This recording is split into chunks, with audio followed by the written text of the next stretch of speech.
Sorry for the video quality in advance. I'm just going to make a quick recap of all the different mods that I've made to this bike and put it into one video. So if anyone sees this, maybe they can take inspiration, because there's a couple of mods that I've done to this bike that I've never seen anybody else do to any of their supermotos, at least the KLXs anyways, and maybe that's something you'd want to do. My bike weighs 271 pounds at race weight, so about 280-ish. Low 280 with a full tank of gas. And obviously the best mod that you can do to this thing is probably change to the Conti Attack. Well, I put Conti Attack SM Evos on these. You can do whatever you want, but the stock tires are shit. So get rid of those ASAP. 140/17 rear, 110/70 front. Fits fine. Obviously, you can see the clearance. That's the tightest spot right there. It fits. They have 3,500 miles on these, and they look fine, versus 3,500 miles on these, and they're basically bald. Yeah, they were garbage.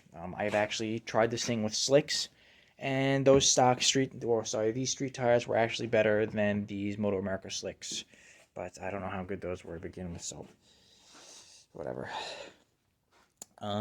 Speaking of the tires, I pulled the tubes out.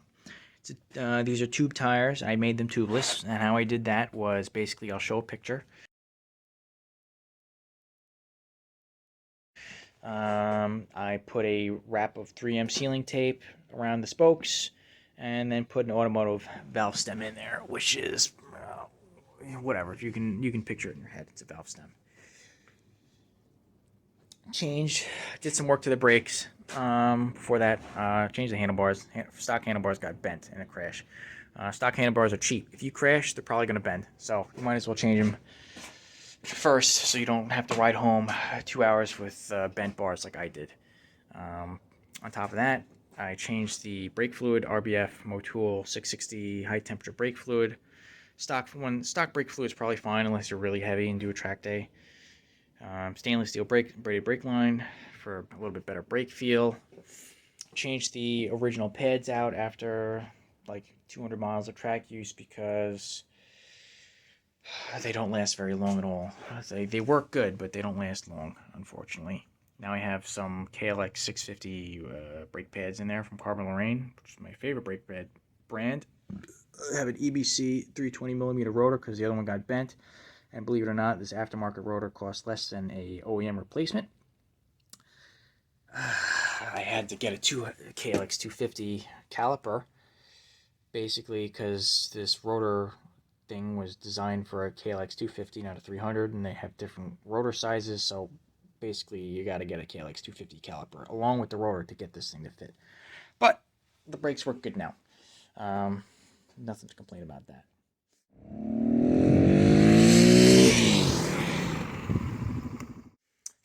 Obviously, I removed the lid, I installed the cane and air filter, and I removed the screen on the backfire screen. I'll show a picture of that.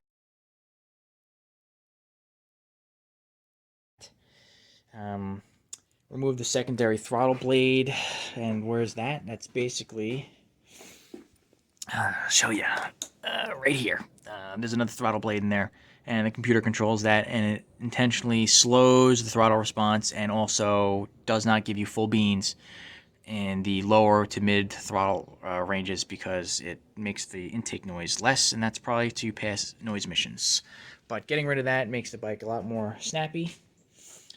There's a guy on Facebook in the 2020 KLX Facebook group who sells O2 sensor eliminators. Obviously, you can see there isn't one here where the stock one would be. And when you put on a new exhaust and you don't have that anymore, you're going to get a check engine light. So I put that little O2 sensor delete thing in there. Some people say that it makes the bike richer. I have no idea because I haven't had it dynoed. I have an EJK on there. What that did for me was basically absolutely nothing for the top end of the bike in terms of horsepower, but it made the low to mid-range a little bit more spicy. It's got, more mid-range. Somebody did a dyno run on this bike with a full exhaust and intake just an intake without a tuner, and the bike was kind of rich at the top end, so no surprises that making it richer is not actually going to help. Let's see, what else do we have to talk about here? I did a video. There's another video of me. I did a 0 to 60 run after all the mods I've done. I got it down to about 5 seconds flat.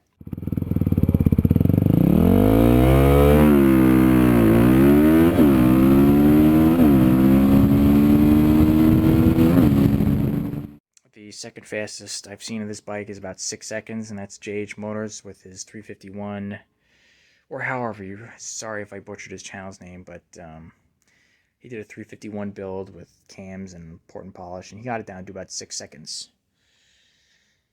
I don't know what to say about that, but my bike apparently is faster by a whole second with just a intake and exhaust. I have slightly different gearing as well. I have 1539 instead of 1437, which is stock. It's close to the stock, but it's slightly. I think it's 1.6% longer. A lot of people like to put 13 tooths on there. If you want to crack the front wheel off the ground in first and second gear a little bit more easily, sure, go for it. But if you want a bike that's actually faster, don't even bother. It's not going to make a difference. Changing gearing doesn't add horsepower. It just makes you shift more. I haven't found any 5 second 0 to 60 runs of any WR250s. But if you do find one, please let me know. Otherwise, I think the KLX compares pretty good to the DRZ and WR. Obviously, I did a lot of weight reduction to this thing because you heard it was like 280 something pounds. I got rid of all the knickknacks, like I don't know, that whole landing gear on the back was 2 pounds. Lightweight battery I put in there, lithium battery. It's behind this thing right here. I'll put a picture of that. That was 3.5 pounds.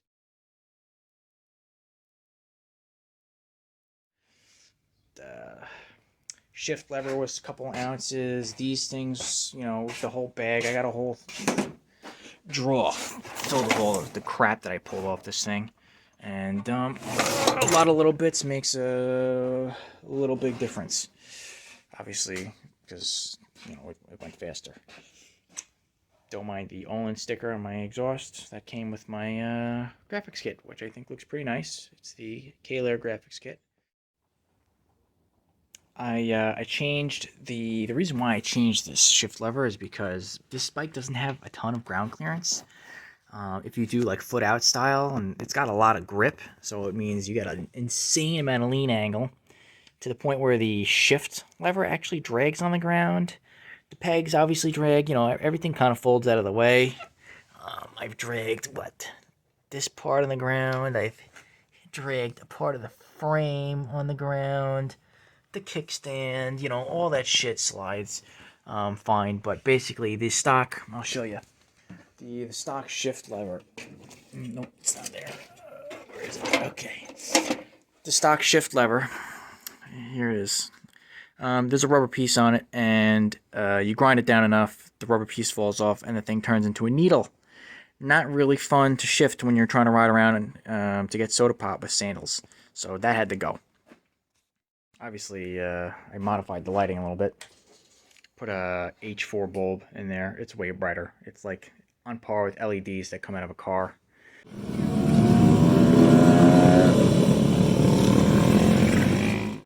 TST taillights, or sorry, TST tail tighty with integrated turn signals. Those look nice. I changed the ones at the front as well. Those look nice. They're cheap. They're lighter, you know.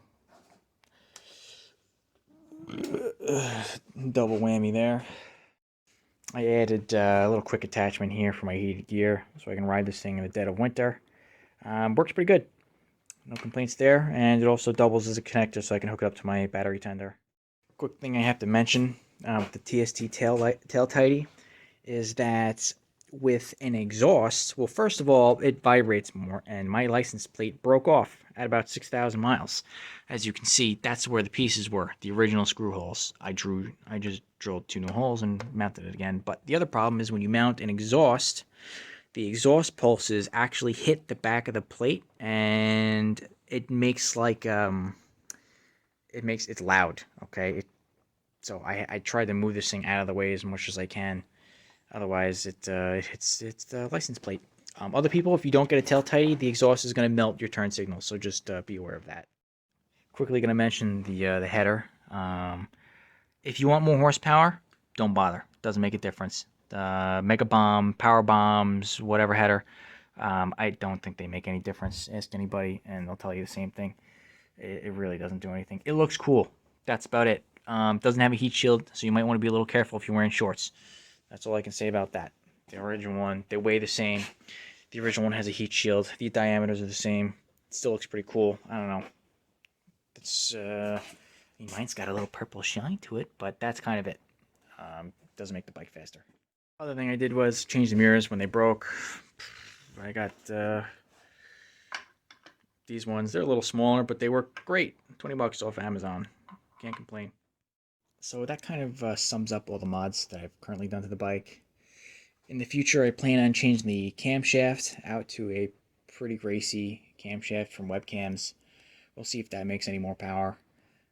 It probably will, but we'll see. And later, maybe March or April, if I'm lucky, I will have the opportunity to do a back-to-back-to-back comparison review between a DRZ 400 SM, a WR 250X, which is the supermoto model, and my KLX 300 on a track, on the road, and see what the pros and cons of each ones are, because I'm sure, well, there's really only 3 options to choose from if you want a reliable supermoto, and I feel like people would be curious to know which one's the best. So stay tuned for that.